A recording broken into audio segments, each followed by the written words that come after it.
Hello everyone. बचे हुए 50-60 दिन में जो क्वेश्चन मोस्ट इम्पॉर्टेंट है ना, देखो हमें पढ़ना तो वैसे सब कुछ है, लेकिन इन क्वेश्चनों को हमें विशेष ध्यान देना है क्योंकि ये क्वेश्चन जो मैं बताने जा रहा हूँ एनसीईआरटी के, ये क्वेश्चन बोर्ड एग्जाम में मोस्ट मोस्ट मोस्ट इम्पॉर्टेंट है और मोस्ट वायरल है, जो कि बार बार रिपीट मोड में पूछे जाते हैं। तो इनको तो करके ही जाना है। मैं बहुत सिलेक्टिव क्वेश्चन बताऊंगा, इनको ज़रूर बना लेना, ठीक है। चलिए स्टार्ट करते हैं नई एनसीईआरटी बुक के आधार पर मोस्ट इंपॉर्टेंट क्वेश्चंस। ठीक, सबसे पहले आ जाते हैं पहले प्रश्नावली में। ठीक, जो उदाहरण भी होंगे उनको भी बताऊंगा कि ये उदाहरण आपको करने चाहिए, और जो इम्पोर्टेंट नहीं होंगे वो नहीं बताऊंगा। सो देखो, जो ये उदाहरण नंबर 3 है ये इम्पोर्टेंट है और इसे पूछा गया बोर्ड एग्जाम में। ठीक है, उदाहरण नंबर 3 भी और उदाहरण नंबर 4 भी अच्छा प्रश्न है, पूछा गया बोर्ड एग्जाम में कई बार। प्रश्नावली 1.1 में ये जो क्वेश्चन नंबर 1 है ना, ये 1 नंबर में आ सकता है, वो भी ऑब्जेक्टिव में। ये जो प्रश्न है वो ऑब्जेक्टिव के दृष्टिकोण से इंपॉर्टेंट है, पहला वाला। ठीक, उसके बाद क्वेश्चन नंबर 14 इंपॉर्टेंट है। ठीक, तीसरा आ सकता है 2 नंबर में, पांचवा छठा मोस्ट इंपॉर्टेंट है। ठीक है, आगे बढ़ते हैं। तो सबसे ज़्यादा इंपॉर्टेंट जो क्वेश्चन है वो है, यहाँ पर आ जाते हैं प्रश्नावली 1.2 में नई एनसीईआरटी बुक के आधार पर पहला क्वेश्चन। ठीक है, और उसके बाद क्वेश्चन नंबर तीसरा, वेरी वेरी वेरी इंपॉर्टेंट है। फिर ये चैप्टर खत्म हो जाता है, फिर आते हैं नए एनसीईआरटी बुक के दूसरे चैप्टर में। चैप्टर का नाम है बहुपद। ठीक है, तो यहाँ पे आ जाइए, जो प्रश्नावली 2.1 है। ठीक, बहुपद में कितने शून्यक होंगे ग्राफ में देख के बताना है। जैसे ये पहला क्वेश्चन है, इसमें कितने शून्यक हैं वो आपको देख के बताना है। ठीक है, ये आ सकता है 1 नंबर में। आगे बढ़ते हैं। फिर प्रश्नावली 2.2 में 2.2 का पहला क्वेश्चन। ठीक है, पहले क्वेश्चन से आप क्वेश्चन नंबर तीसरा वाला इंपॉर्टेंट है, पांचवा और चौथा। दूसरे का मैं पहला बताऊंगा इंपॉर्टेंट, दूसरा इंपॉर्टेंट है। ठीक है, ये हो गया। अब आ जाइए तीसरे चैप्टर में। तीसरे चैप्टर में अगर मैं बात करूं, सो ये टेबल आपको अच्छे से आनी चाहिए, अनुपातों की तुलना करके। यहाँ से प्रश्न पूछे ज़रूर जाएंगे, चाहे वो ऑब्जेक्टिव में हो सब्जेक्टिव में, पूछा ज़रूर जाएगा, मोस्ट इम्पॉर्टेंट है। ठीक है, तो देखिए ये जो उदाहरण नंबर 1 है, ग्राफ के द्वारा हल करना, ये आ सकता है। कई बच्चे मुझे बोल रहे हैं कि ग्राफ नहीं आएगा। ग्राफ आएगा दोस्त, आपके सिलेबस में है तो क्यों नहीं आएगा, ज़रूर आएगा। ठीक है, हर साल आता है, इस बार भी आएगा। तो ग्राफ पर आधारित प्रश्न हो जाएगा ये वाला प्रश्न, अनुपातों की तुलना करके बताइए कि संगत है या असंगत है, तीसरा प्रश्न। ठीक है, उसके बाद पांचवा प्रश्न आ सकता है 2 नंबर में, और ये 7वां प्रश्न मोस्ट इंपॉर्टेंट है। ठीक है, फिर आ जाओ, उदाहरण जो होगा मैं बता दूंगा कौन सा इंपॉर्टेंट है या नहीं है, उसको ज़रूर कर लेना है। ठीक, प्रश्न नंबर 3.2 का पहला क्वेश्चन, पहले का सेकंड पार्ट मोस्ट इंपॉर्टेंट है, और ये छठा पार्ट इंपॉर्टेंट है, दूसरा पार्ट इंपॉर्टेंट है। और देखो ये तीसरा जो क्वेश्चन है, इसमें कई सारे पार्ट्स हैं, यहाँ से कोई सा भी एग्जाम में आ सकता है। ठीक है, कोई सा भी एग्जाम में आ सकता है, तो ये सारे बनाने हैं आपको।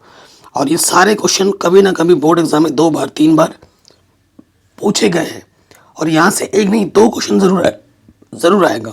ठीक है, स्पेशली ये वाला क्वेश्चन, ये 5वां क्वेश्चन मोस्ट इंपॉर्टेंट है। ठीक है, और आयु वाला क्वेश्चन मोस्ट इंपॉर्टेंट है, ये क्वेश्चन ज़्यादा इंपॉर्टेंट है। फिर आ जाओ विलोपन विधि में, उदाहरण नंबर 8 वेरी वेरी इंपॉर्टेंट है, मोस्ट इंपॉर्टेंट। ठीक है, एग्जाम में आ जाएगा। फिर आ जाओ अगले प्रश्न में, उदाहरण नंबर 10 वेरी इंपॉर्टेंट है। ठीक, उसके बाद प्रश्न नंबर 3.3 में आ जाओ, 3.3 का पहले का चौथा पार्ट। ठीक, दूसरे में आ जाओगे, पहला हो गया, तीसरा question very very very important. ठीक है, ये अच्छा प्रश्न हो गया। अब आ जाइए अगला जो चैप्टर है, चैप्टर नंबर 4 द्विघात समीकरण। इसमें अगर मैं बात करूं द्विघात समीकरण है या नहीं है, वो आ सकता है एग्जाम में, दूसरा उदाहरण मोस्ट इंपॉर्टेंट। ठीक, प्रश्नावली 4.1 में आ जाओगे तो क्वेश्चन नंबर 1 जांच कीजिए कि समीकरण द्विघात है या नहीं है। ठीक, ये देख लेना। फिर प्रश्नावली 4.2 में आ जाओ, गुणनखंड विधि से हल करना है। तो ये क्वेश्चन नंबर तीसरा इंपॉर्टेंट है, चौथा इंपॉर्टेंट है। ये तीसरा, ऐसी दो संख्याएं ज्ञात कीजिए, तीसरा क्वेश्चन, चौथा क्वेश्चन और पांचवा क्वेश्चन। ये क्वेश्चन यहाँ से एक ज़रूर पूछा जाएगा 2 नंबर में, 3 नंबर में 100%। फिर यहाँ से एग्जाम में आएगा, ठीक है, मूलों की प्रकृति पर। ये जो क्वेश्चन है उदाहरण नंबर 7वां, वेरी इंपॉर्टेंट है। ठीक है, उदाहरण नंबर 7 वेरी इंपॉर्टेंट है। उसके बाद उदाहरण नंबर 9 वेरी इंपॉर्टेंट। ठीक, फिर प्रश्न नंबर 4.3 में आ जाओ, क्वेश्चन नंबर दूसरा वेरी इंपॉर्टेंट। चैप्टर नंबर 5 में आ जाओ, समांतर श्रेणियां। ठीक है, इस चैप्टर से देखो क्या इंपॉर्टेंट है क्या नहीं।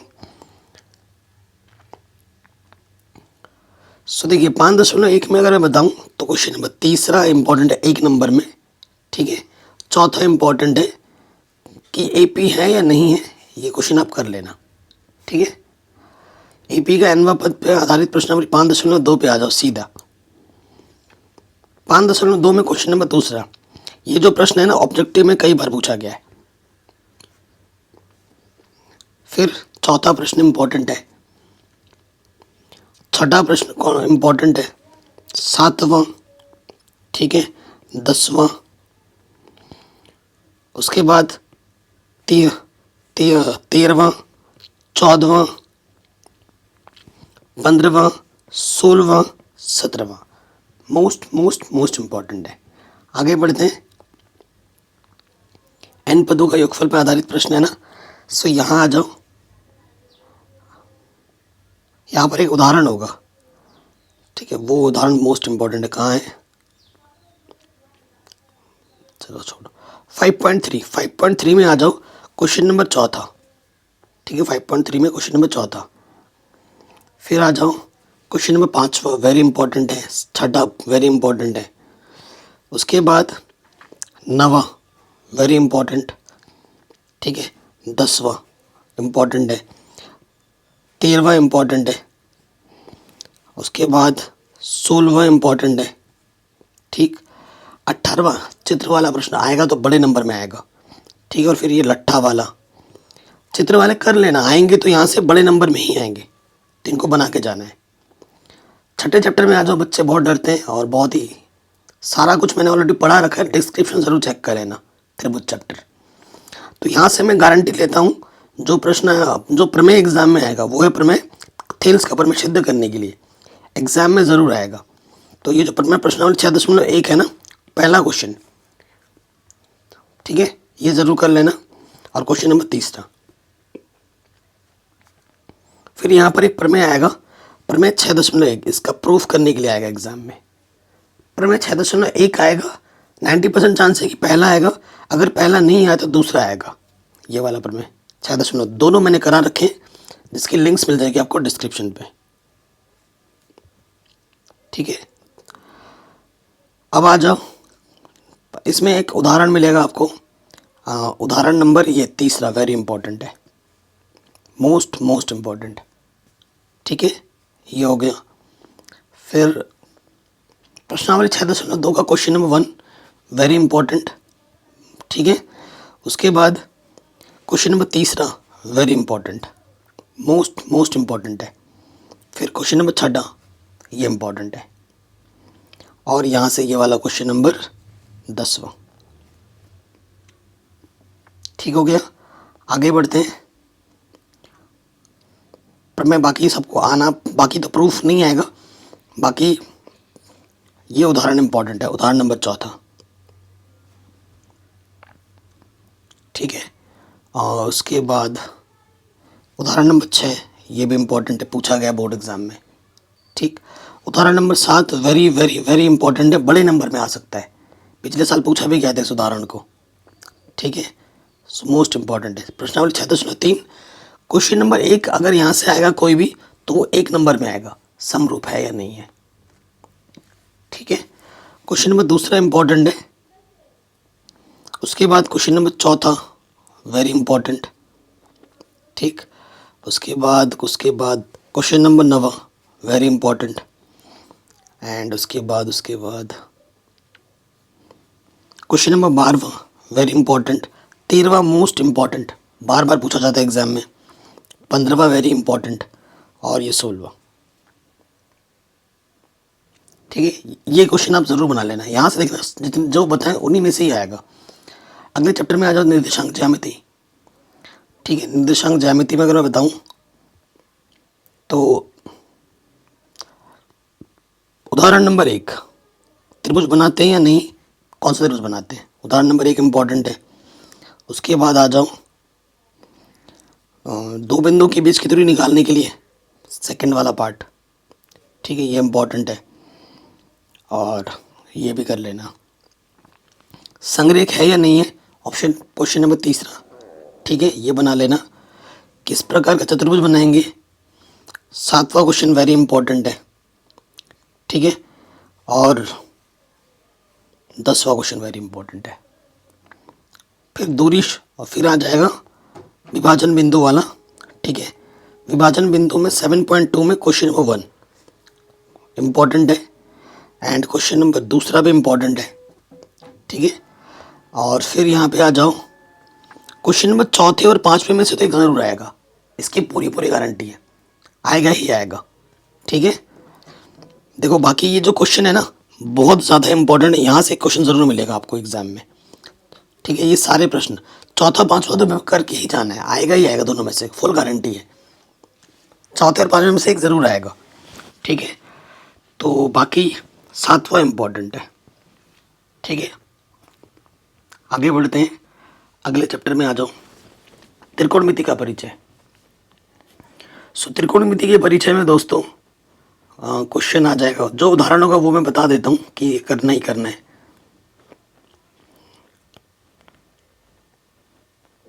ठीक है। उदाहरण नंबर 4, इसको बना के जाना। फिर प्रश्नावली 8.1 में आ जाओ, 8.1 में आप क्वेश्चन नंबर 4, ठीक है, क्वेश्चन नंबर 6, क्वेश्चन नंबर 7वां वेरी इंपॉर्टेंट है, और क्वेश्चन नंबर 10वां, ठीक है, ये बना लेना। उसके बाद तो त्रिकोणमिति टेबल आपको याद होना चाहिए, तभी सारा मान आ पाएगा। ये जो टेबल है ये आपको याद होगा तभी प्रश्नावली आप कर पाओगे, है कि नहीं। सो देखिए उदाहरण नंबर 8वां वेरी इंपॉर्टेंट है, इसको बना के जाना। और ये प्रश्नावली क्वेश्चन नंबर 1, यहाँ पे 5 प्रश्न है, यहाँ से कोई सा भी एग्जाम में आ सकता है, कोई सा भी, ठीक है, तो ये ज़रूर बना लेना। और यहाँ से जो एक क्वेश्चन, ये जो 4-5 ऑब्जेक्टिव क्वेश्चन है ना, यहाँ से एक ऑब्जेक्टिव क्वेश्चन आपके बोर्ड एग्जाम में पक्का आएगा, ठीक है। और ये क्वेश्चन नंबर 3 भी वेरी इंपॉर्टेंट है, वेरी इंपॉर्टेंट, ठीक। फिर आ जाओ, सिद्ध करने वाले प्रश्न मिलेंगे तुम्हें।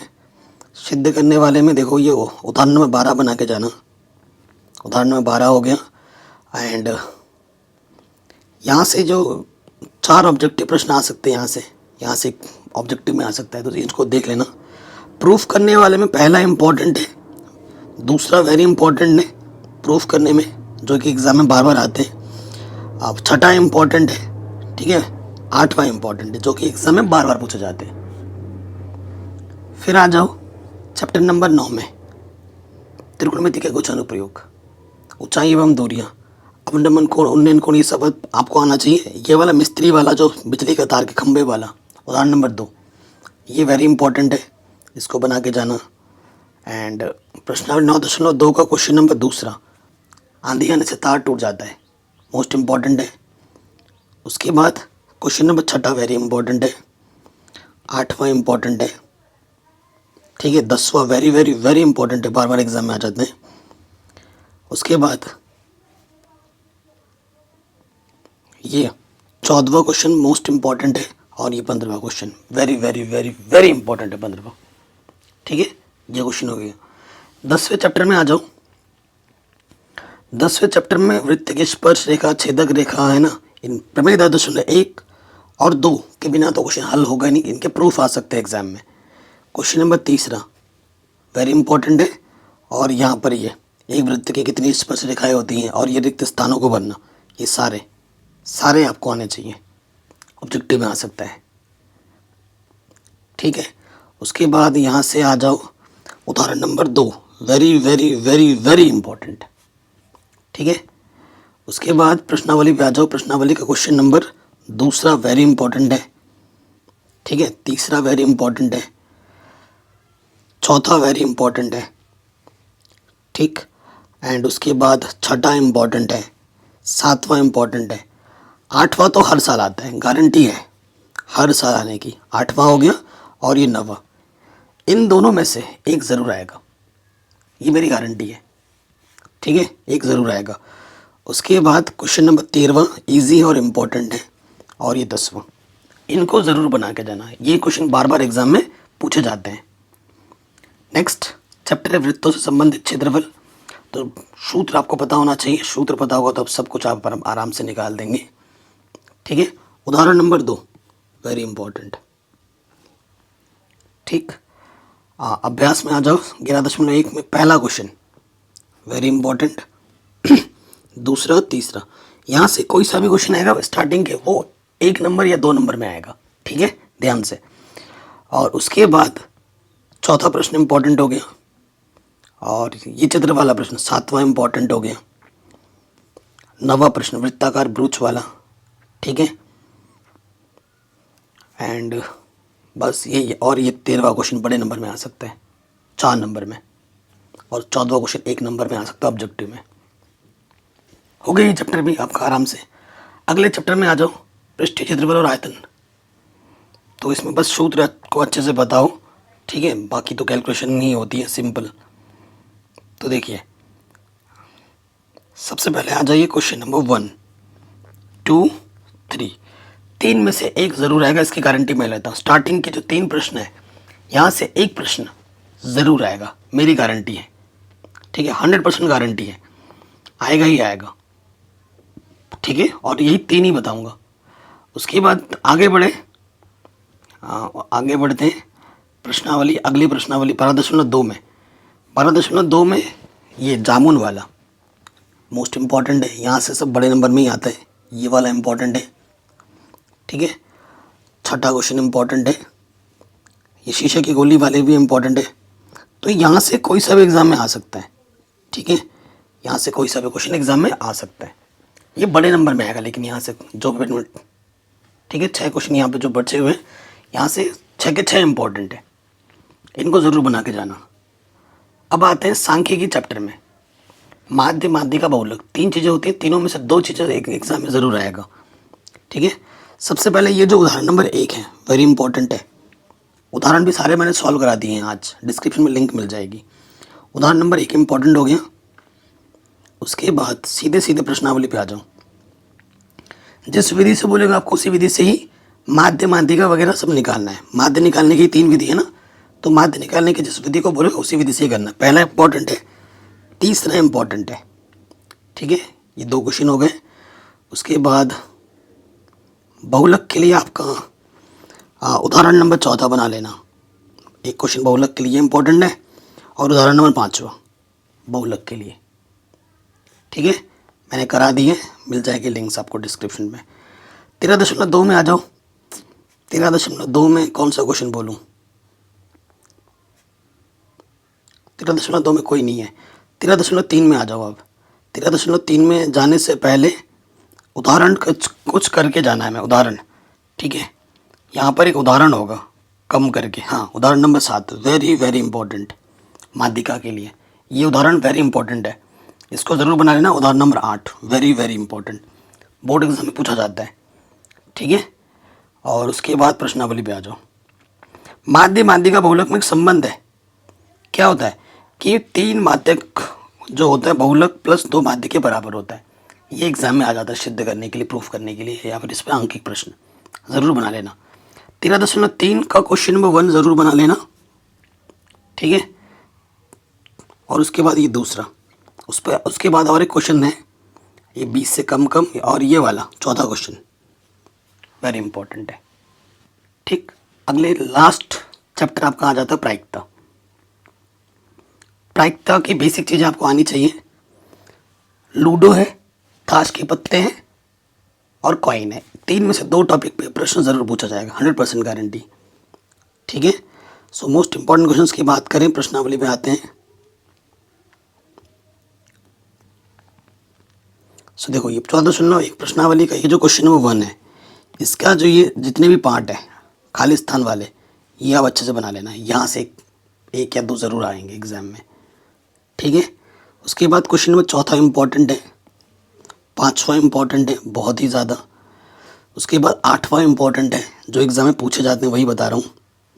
9वां इम्पॉर्टेंट है। उसके बाद 12वां प्रश्न इम्पॉर्टेंट है। ठीक है, इनको ज़रूर बना लेना। 13वां, 14वां, 15वां वेरी वेरी इंपॉर्टेंट है। 16वां एग्ज़ाम में पूछा गया, 17 को भी पूछा गया, इनको ज़रूर बना लेना। ठीक है। और इसमें एक प्रश्नावली है, ऐच्छिक प्रश्नावली। ठीक है जी, इसमें नहीं दे रखा आई थिंक। हाँ, तो ये जो प्रश्न है नई एनसीईआरटी बुक के आधार पर, इनको ज़रूर कर लो। ये प्रश्न जो मैंने बताए बोर्ड एग्जाम में बार बार रिपीट होते हैं। अगर इनको ही करके चले जाओगे ना तो देखना आराम से पास हो जाओगे और बहुत अच्छे नंबर भी आ जाएंगे इन्हीं में से। ठीक है। लेकिन पढ़ना सब कुछ है, लेकिन इन प्रश्नों को ज़्यादा अटेंशन देना है।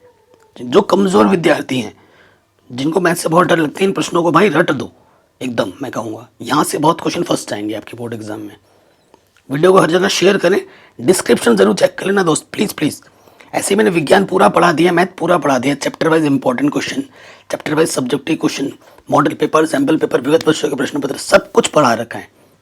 चेक कीजिए डिस्क्रिप्शन। चैनल पर नए हो, वीडियो को लाइक कर दो, चैनल को सब्सक्राइब करो जो कि बिल्कुल फ्री ऑफ कॉस्ट है, और इस वीडियो को हर जगह शेयर करना। ठीक है। जय हिंद, अपना ख्याल रखें, मिलते हैं आपसे नए वीडियो में।